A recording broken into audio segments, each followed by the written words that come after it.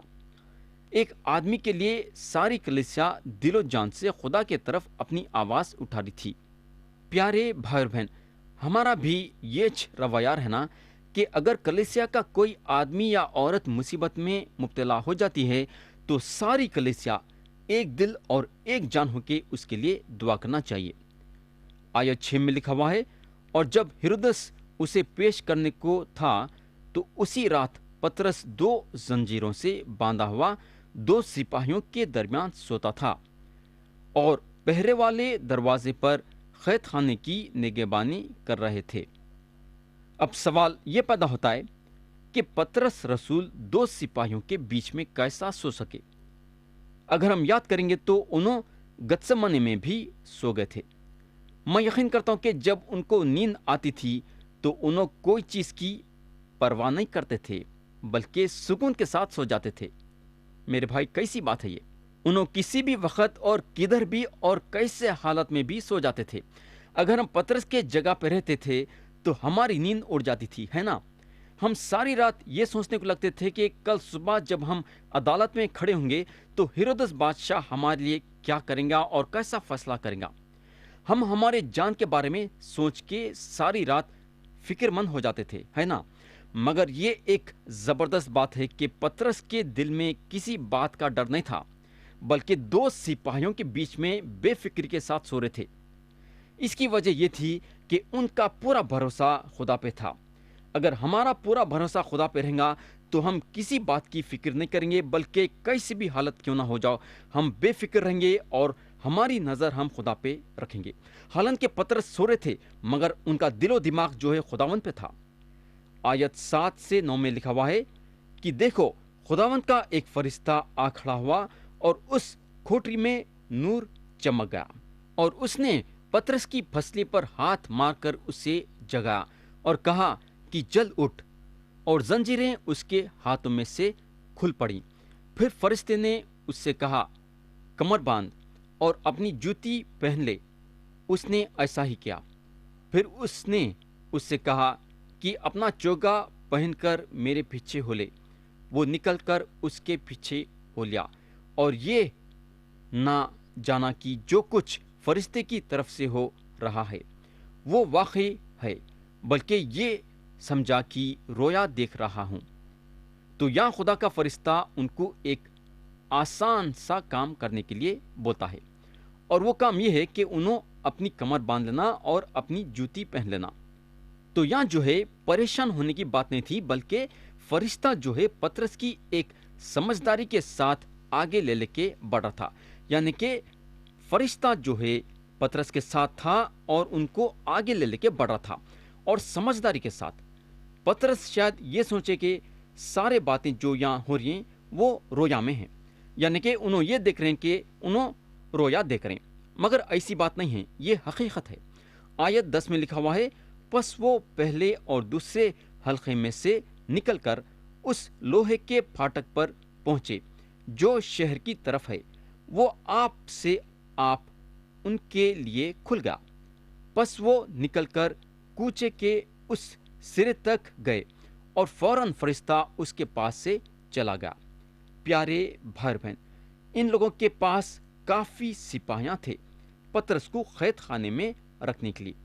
میں جہاں تک سمجھتا ہوں ان لوگ ایسی کچھ امید رکھے تھے۔ آپ کو یاد ہوگا کہ یسوع مسیح خبر کے باہر آئے تھے۔ مسیح کا باہر آنا ان لوگوں کو چوکنیا کر دیا، اور ایسی چیز پھر سے یہ لوگ نہیں چاہتے تھے کہ ہونا۔ اس لیے ان لوگ پترس کا پہرا سخت کر دیے تھے۔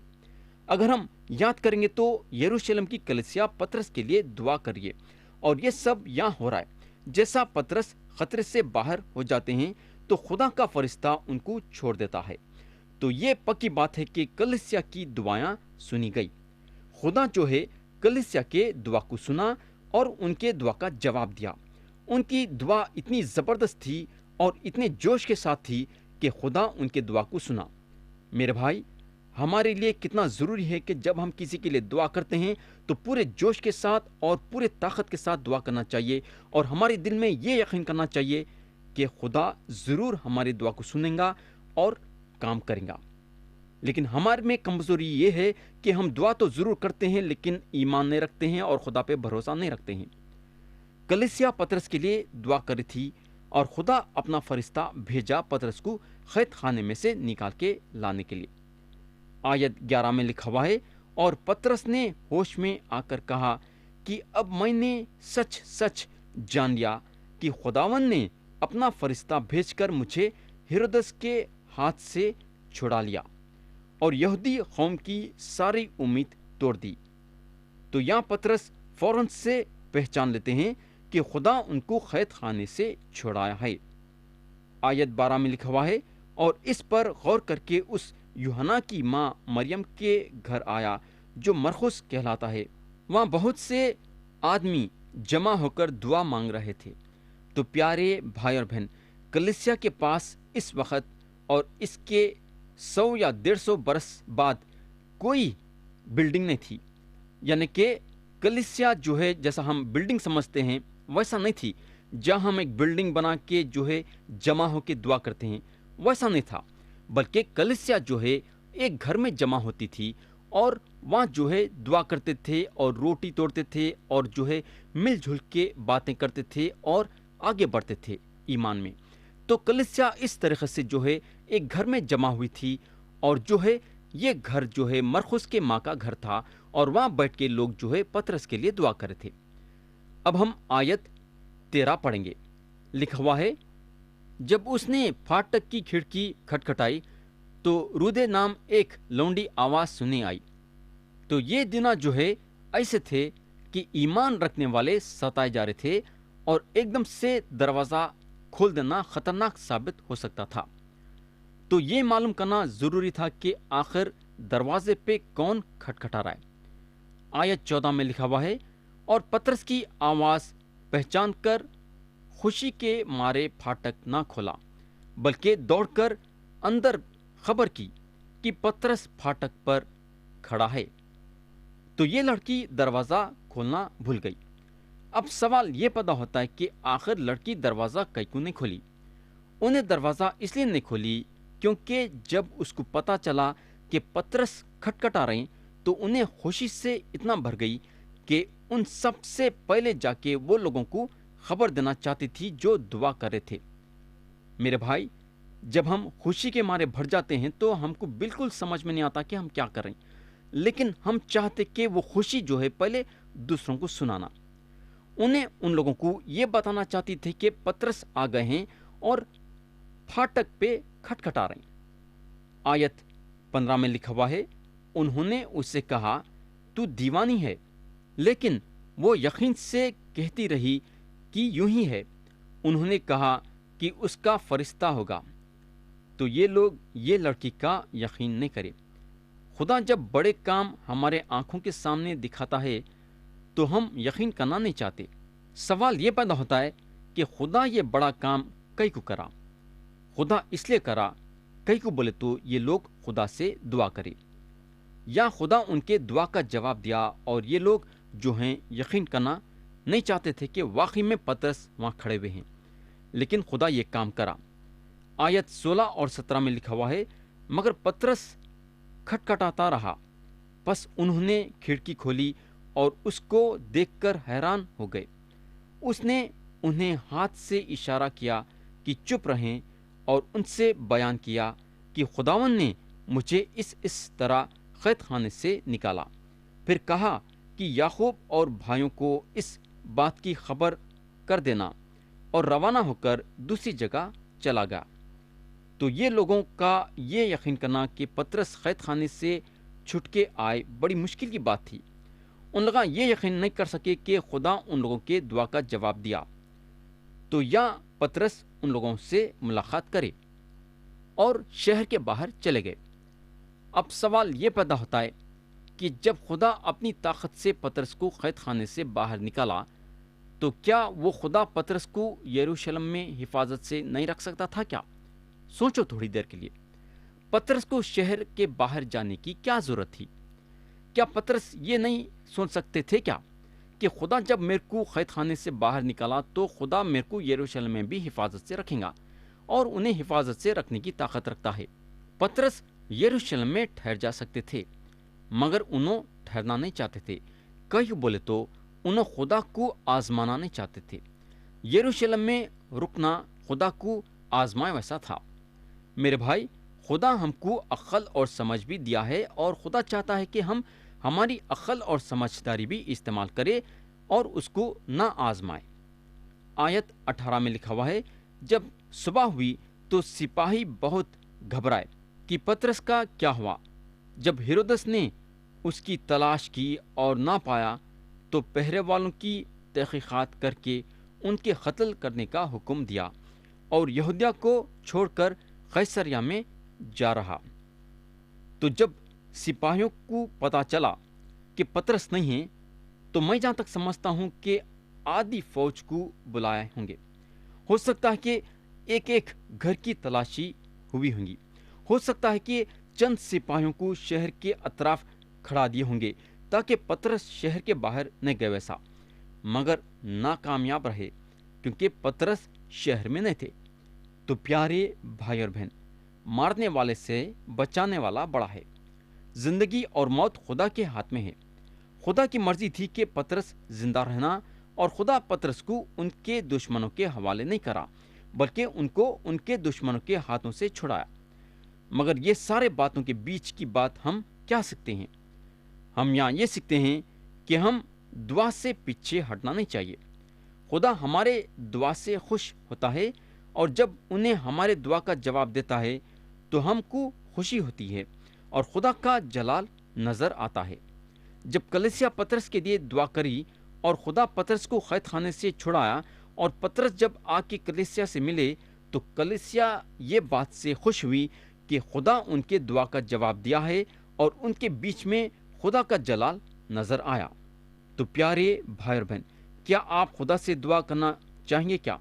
کیا آپ خدا کے جلال کو اپنے بیچ میں دیکھنا چاہیں گے کیا؟ خدا ہم سب کو آج کے کلام کے ذریعے سے برکت دے۔ یسوع مسیح کے نام سے آمین۔